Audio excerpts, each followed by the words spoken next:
why make music. Today's topic is the healing power of music. My name is ThinkTimm, and I'm your host. I am a independent musician / producer. No affiliation, no association to anything major. I am strictly working out of my home, and I am trying to be the best host I can be. On today's show, we will talk about the healing power of music. So tell me what you think about that. But as I do, I would like to welcome everyone that is listening to the podcast. I have been looking at the analytics, and I want to thank you all for tuning in. I am very humbled by the fact that people are listening, and it's cool.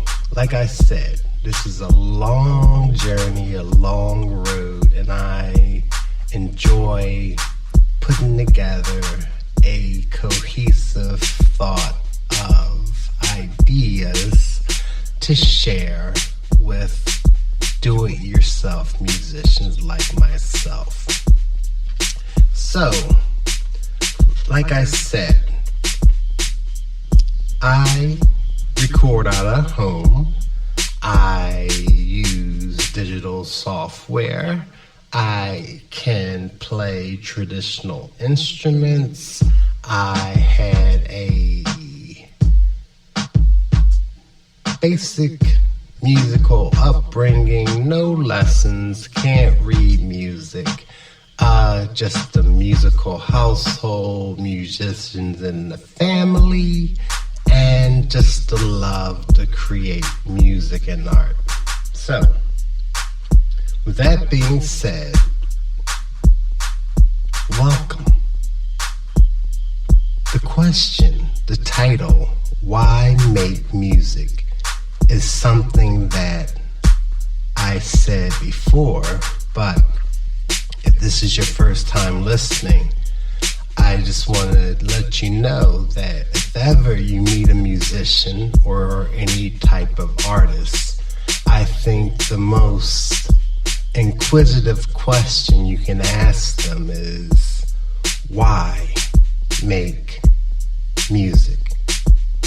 The reason why I say that is because that question is a prompt to basically open up the person to the fact that you're curious about their creative process, and you want to know what causes them to do what they do.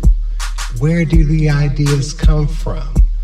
Do you get ideas from television, life, reading, conversation with friends, social media posts, memories, dreams of the future? When it comes down to music, do you hear the melodies before you begin to write, or do you write with a blank canvas and then make it up as you go along? These are things that musicians like to talk about because most of the time it seems like we're kind of on automatic, like autopilot basically, that we do these things.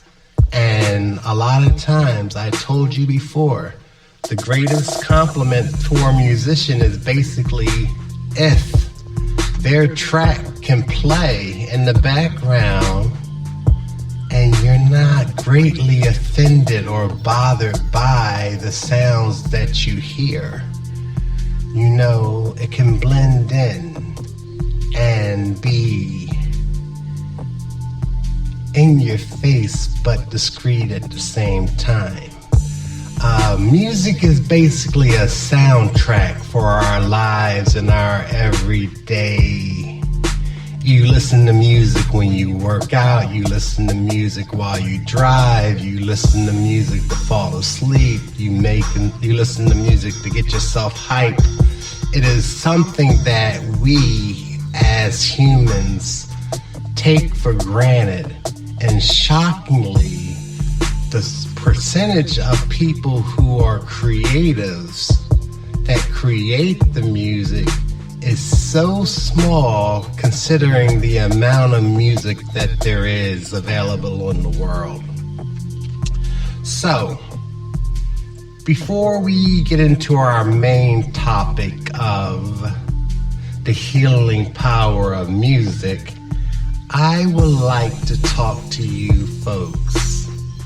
Now, everybody can get in on this conversation and you let me know how you feel about this.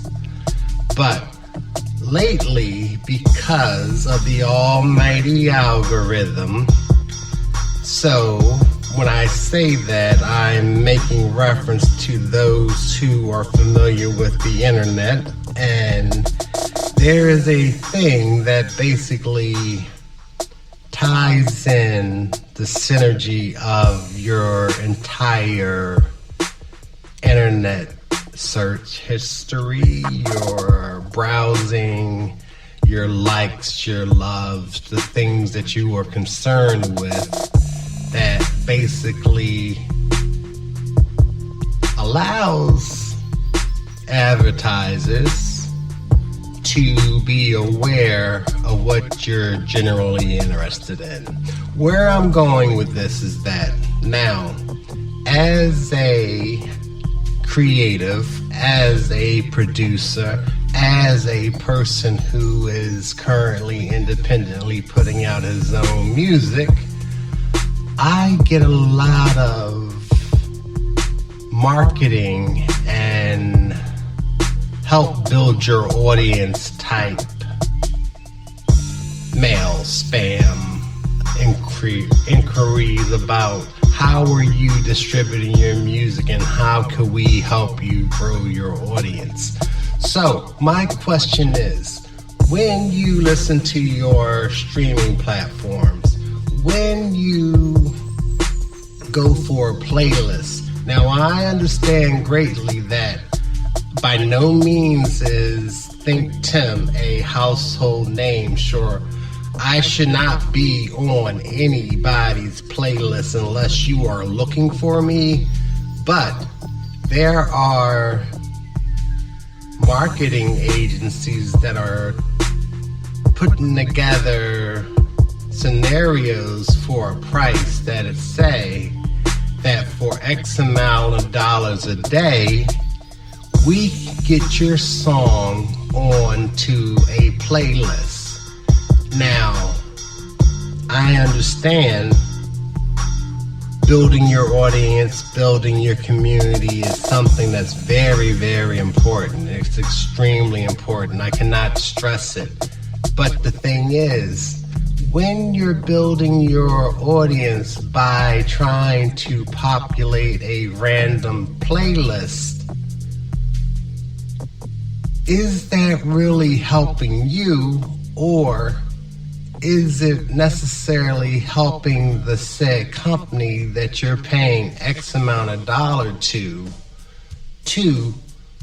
put your or submit? I'm not even really sure how it goes. I've watched a few videos, I've read some information, and I am kind of on the fence with it, because I believe, like with any product that you create, that eventually the product will then become the major situation where you have to basically think about all of the other companies and businesses that are going to profit off of what you're doing. So, with that in mind, I am saying to you that, okay, so we have, say, a company that for X amount of dollar will try to help you reach a larger audience. Now, they're not taking your entire catalog.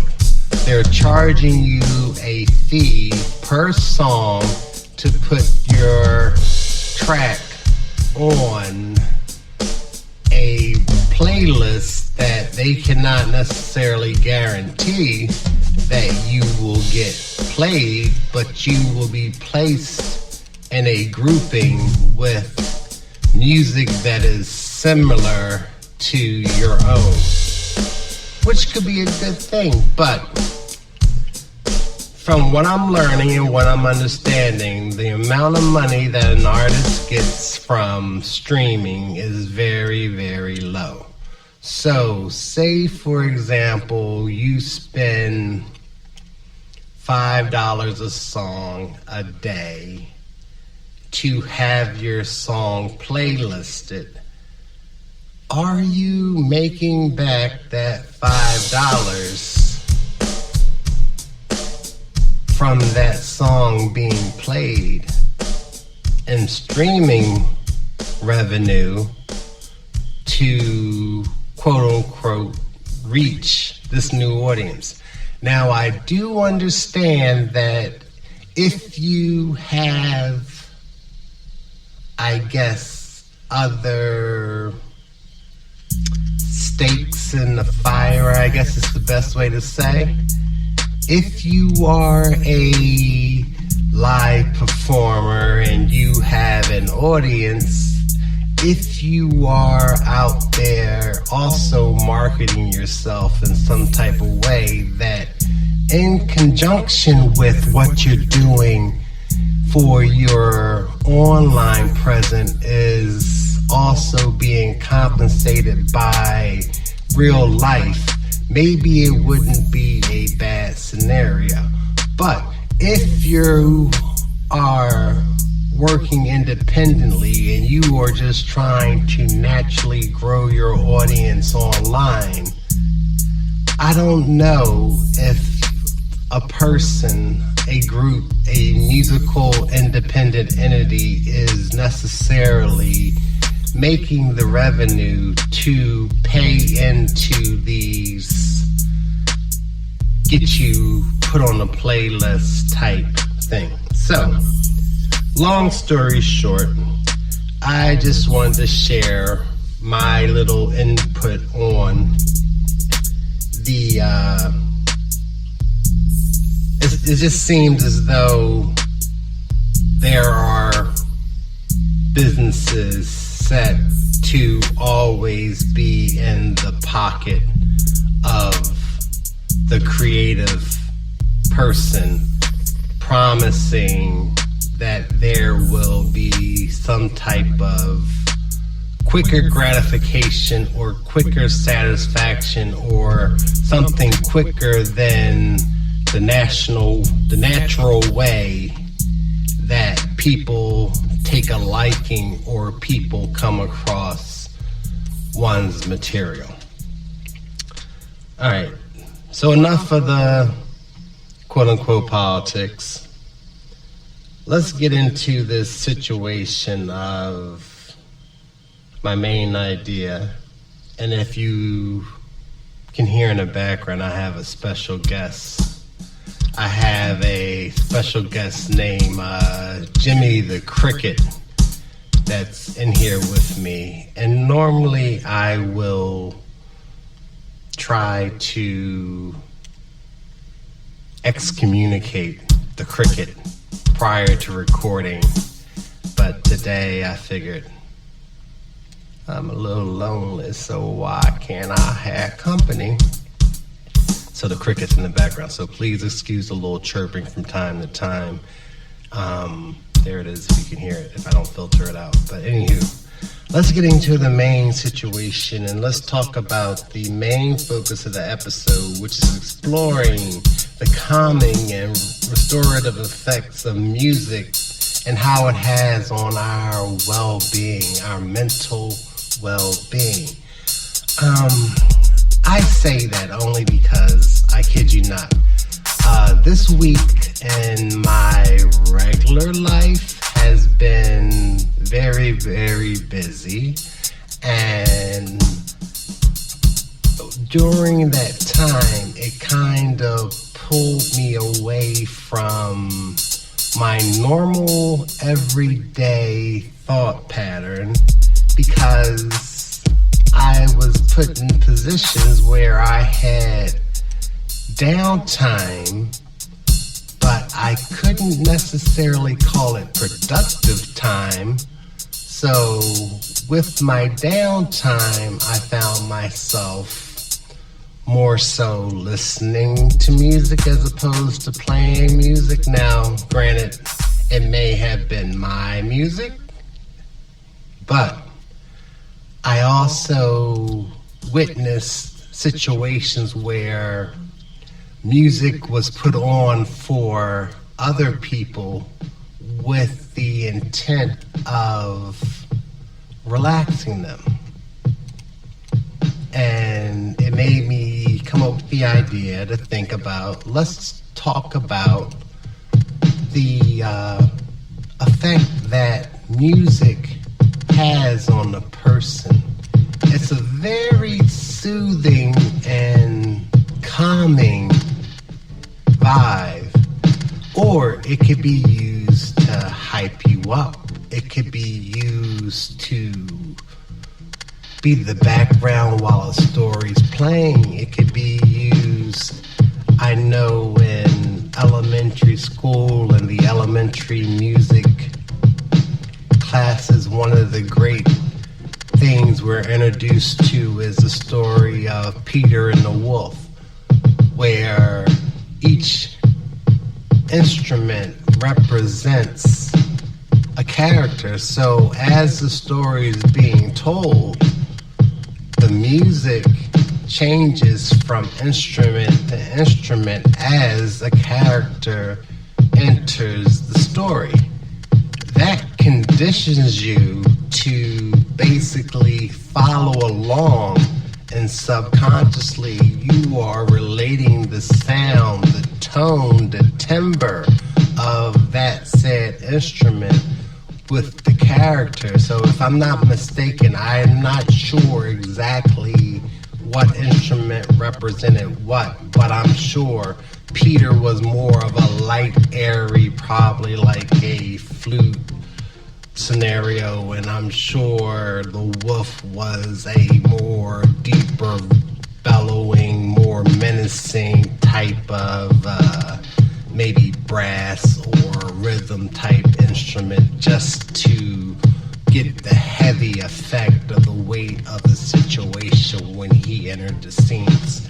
Now, we are, as humans, are basically conditioned without even being aware that this is how we're taking in the music around us. If you think about a lot of times the powers that be when in explaining the behavior of people, of a mass of people, you realize a lot of times they talk about the population like we're somewhat mindless, and we are heavily under the influence of the things that surround us, and we can't necessarily make decisions on our own, but we're greatly influenced by video games, by the sound of music, by the context of music, by the violence in the media, the television, the movie screen, so forth and so on. Never is it that we're influenced by the violence in real life and the things going on around us or the mental stress that you might be under in your day to day, and we are ill prepared to deal with it. But that's not my lane, so I'm not going to go into that. But when it comes to music, music can be used as a catalyst, a jumping off point that will basically be your entrance to calming, your gateway to get hyped, your driving music. I have a friend of mine that he used to drive. He would tell me a story when he was driving to work, and I think he worked the evening, the night shift, so there wasn't a lot of traffic, but on his way to work, the roads would be clear, and he would put on some hype music, and he would get his Indy 500 drive on. I'm sure he procured a few tickets, but he got caught up in the sound of the bumping music, and you feel a certain way. Your adrenaline is rushing, you're feeling good. Then I have other people who like to listen to jazz, R&B, classic rock, yacht rock, the 70s, something mellow, laid back, and that's reflected in their personality. So it's funny how this week music was put on to lull a person into a sense of comfort, more or less to recall their memories of when they were younger. And the person's favorite artist was put on, and me personally, do I think it worked? I do, but I'm not sure if that's something that works all the time. I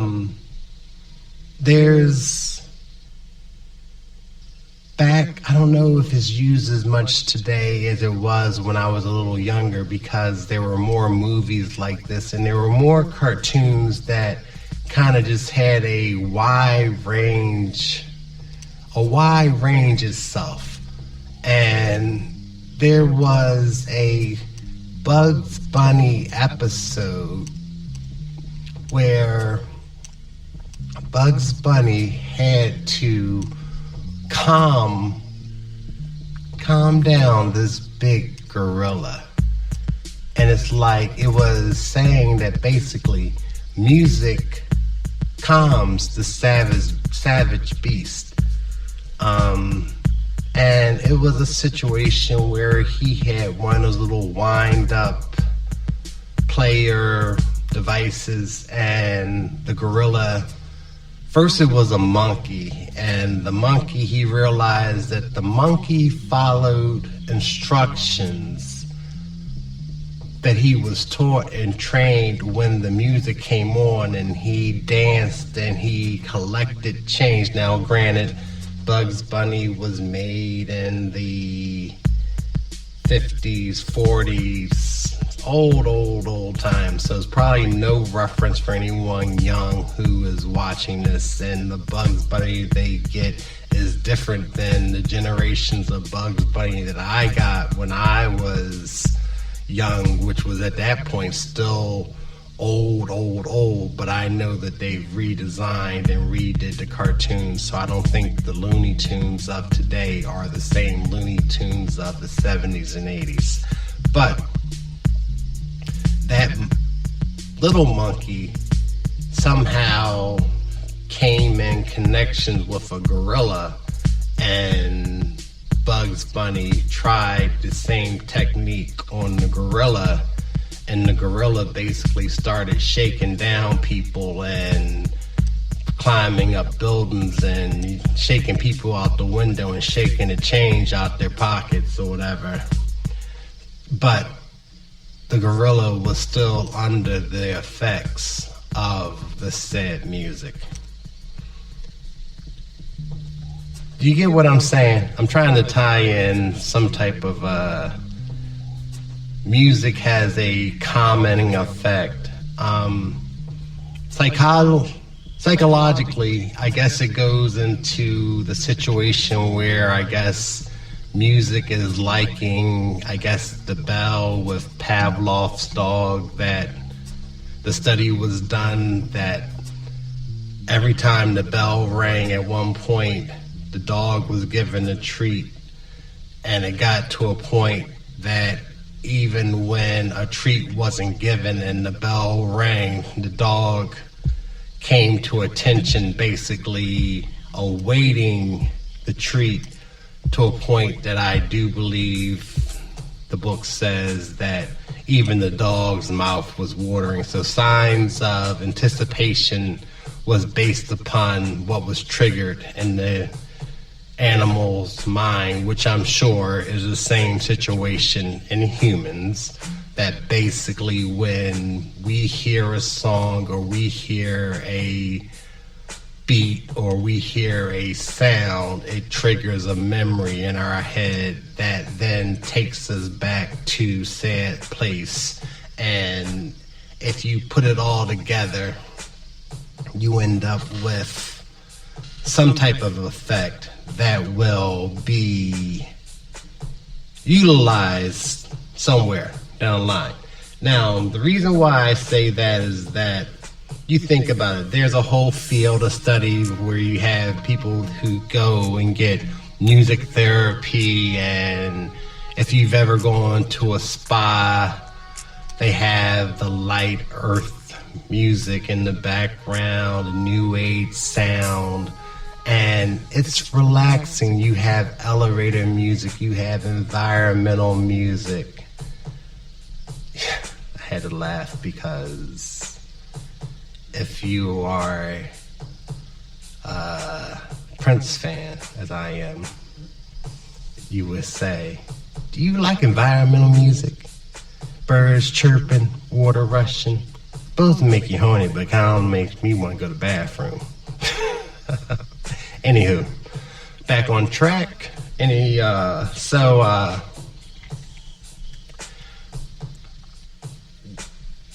How does it work? And when these people were putting together the music, what were they thinking? So that's where my mind goes when you have calming, relaxing music. So like say right now, in the background of this podcast, this track that's playing, it's drums and it's a few string arrangements over top of it. Now this is lifted from another track, from one of my tracks, but there's more to this than the 3 tracks that are playing. But the 3 tracks that are playing are very calm. It's very soothing, at least to me, because I like the percussion sounds that are playing. I like the chords that are playing. There are studies that say that there's a sweet spot with the music frequency that hits your subconscious that lulls you into a peaceful place. I've looked into it, I read into it. I do not attempt to utilize it because, like I said, I am not a professional musician, and I try not to get super deep in all the technological or all the theory-based paths you can go down. Now, don't get me wrong. Have I played around with it and tweaked frequencies and so forth and so on, and put certain things at certain frequencies to see how it goes? It does, but I just could not see doing that for all the music that I create, because creating music to me is not necessarily a planned destination. It's not necessarily something that I can say, oh, this is what I plan to do and this is where I plan to go. So this whole entire project right here is going to be overlaid with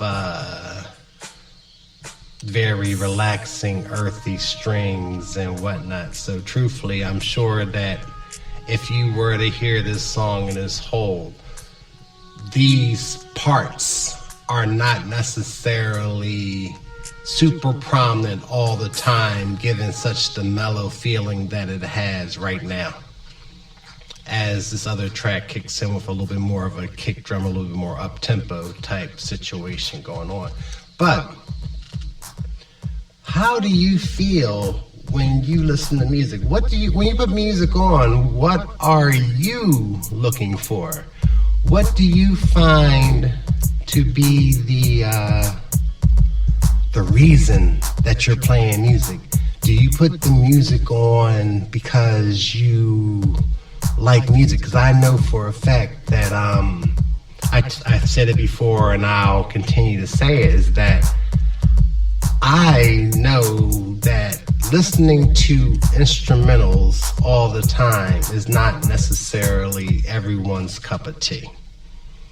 People tend to write off the instrumental part of music as though it's very interchangeable, hence the popularity of remixing a song, where some of the better albums I've heard have had very good remixes done where all the original music has been stripped away and there's another track, another more popular, more upbeat, a more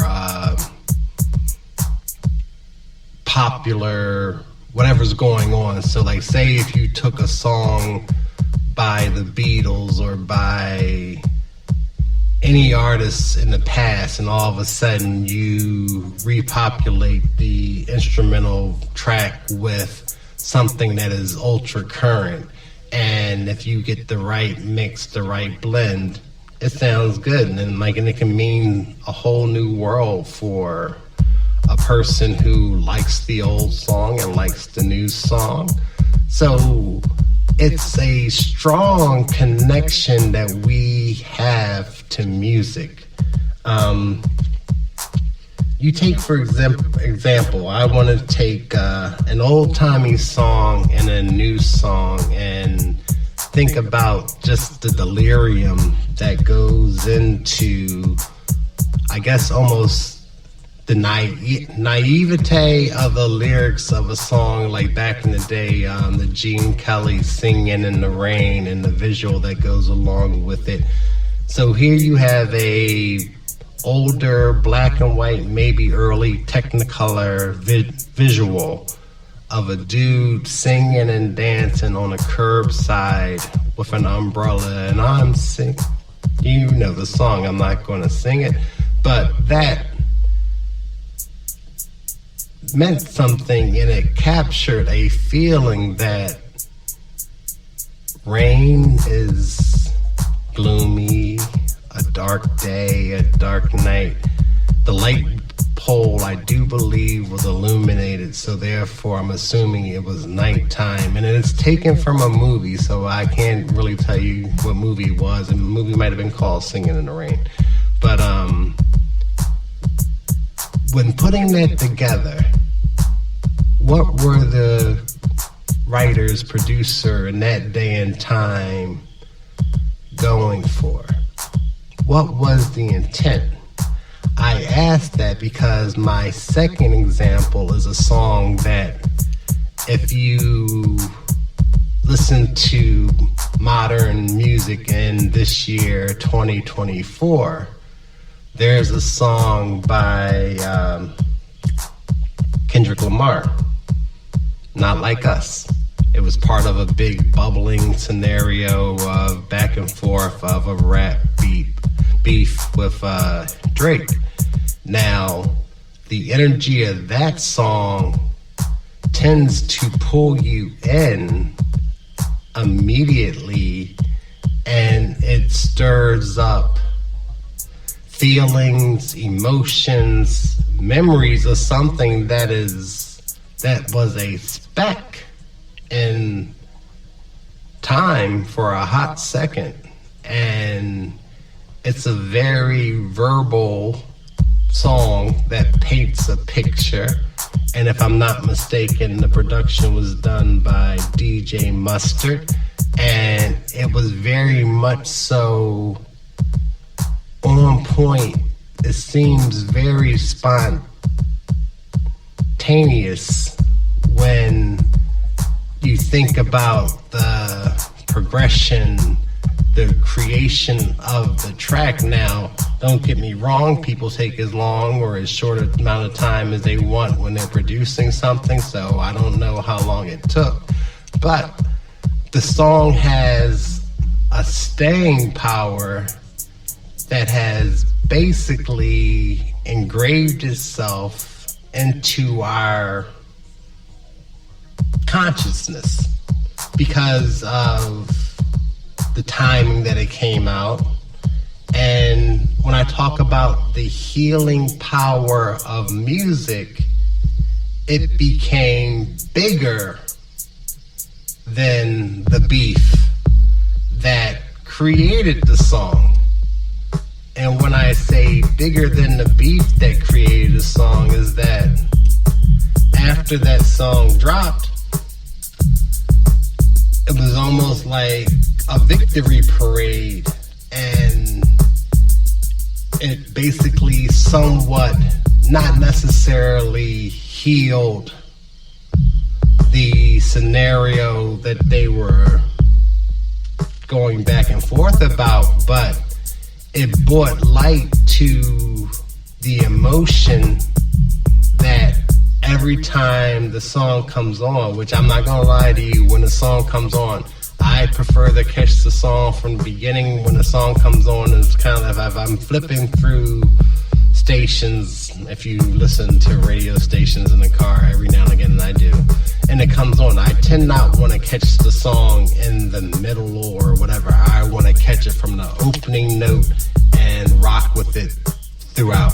If I don't turn off midway through because I have a short attention span and it is what it is, but I have a greater chance of completing the song if I listen to it from the beginning, because it is such a song that encapsulates a victory lap for whatever reason, and I could care less about either point of view. I have my favorites for the reasons I have my favorites, but that song, I can't necessarily hum along or want to bring back memories of any other song, especially from the other side of the beef. But anywho, that's another story.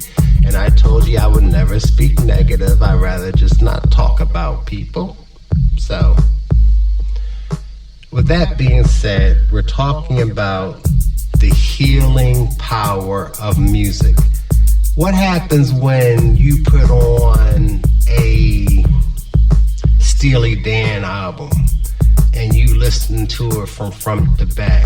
What happens when you put on a Luther Vandross album, a Teddy Pendergrass album? What happens when you put on a Bob Dylan record? Where does that take you? The Beatles. Jimi Hendrix gets you hyped. He has some mellow bluesy type guitar playing, but the vocals are like fire. Led Zeppelin, The Who. There's so many great artists that have left their marks with a style of music. Not every artist has the creativity to bounce from box to box and give you one album that sounds one way, the next album sounds a different way, and this is when I was going through my such and such period, and this is when I was going through this, that, and other, which those albums themselves are the perfect time capsules that will be or are the healing albums or the healing music that I'm talking to, but it may not necessarily have the grand effect on everyone. But what if you were going through something at that time frame when that song first came out? What if you were living your best life when an album came out and you basically now recapture those feelings over and over again 10, 20 years later when you hear that album? I remember, I'm not gonna lie to you, I'm gonna take a horrible situation in modern times and I'm gonna tell you that, I remember 9/11. I remember the tragic situation. I also remember The Blueprint coming out by Jay-Z, which basically musically put me in a better place than the world was in at the time. But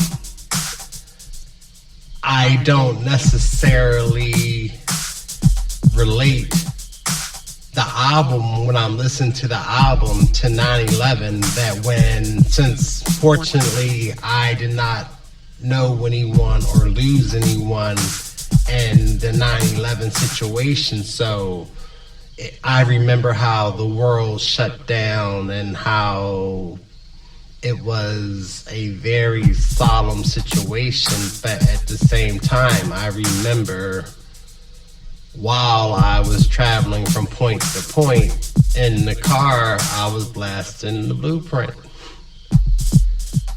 So part of my healing and dealing with that situation was a good album. I told you that I spoke of before that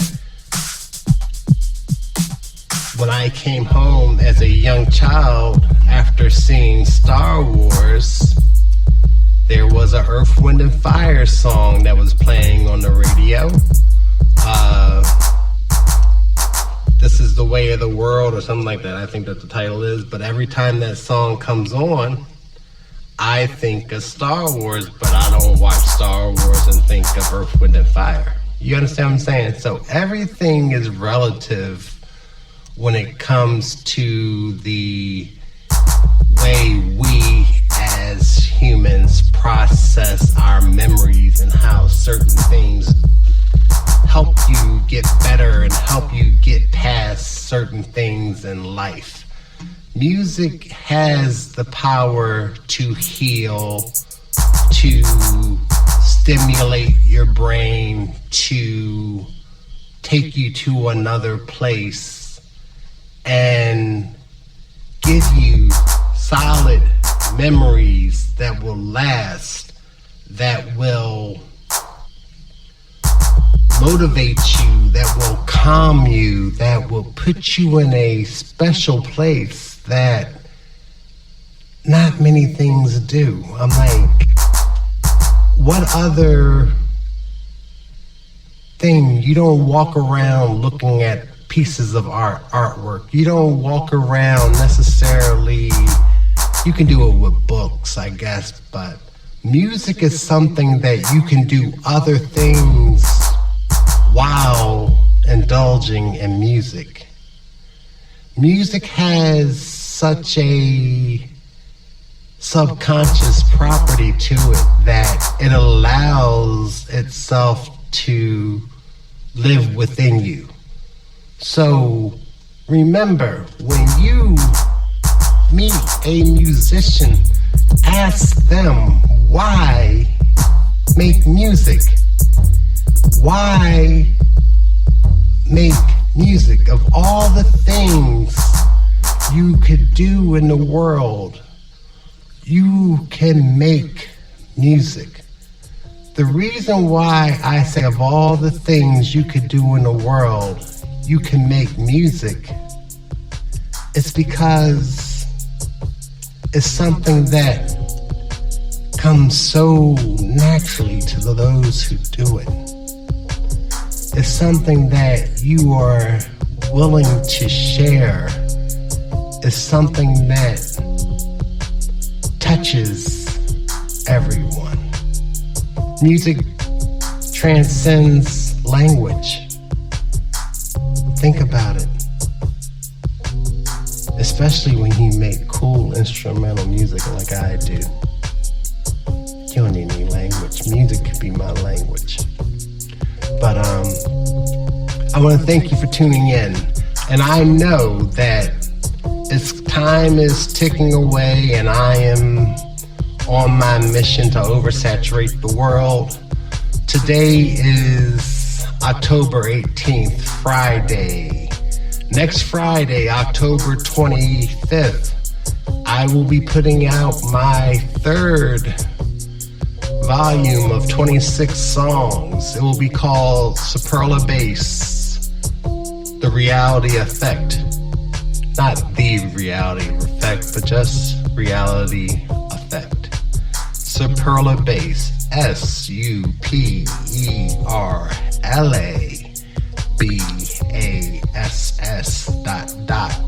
reality effect with an A.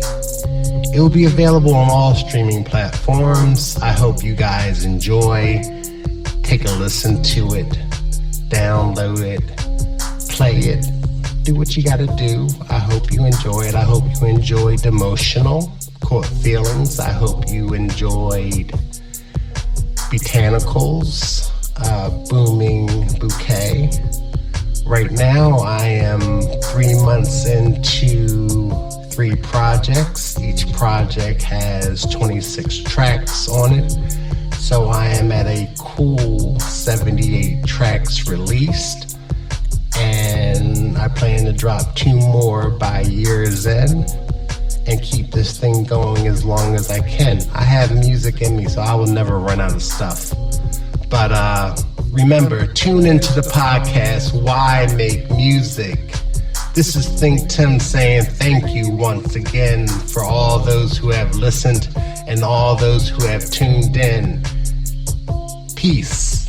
Why make music? Enjoy, live life, be creative, and listen to whatever it is you love to listen to. Peace.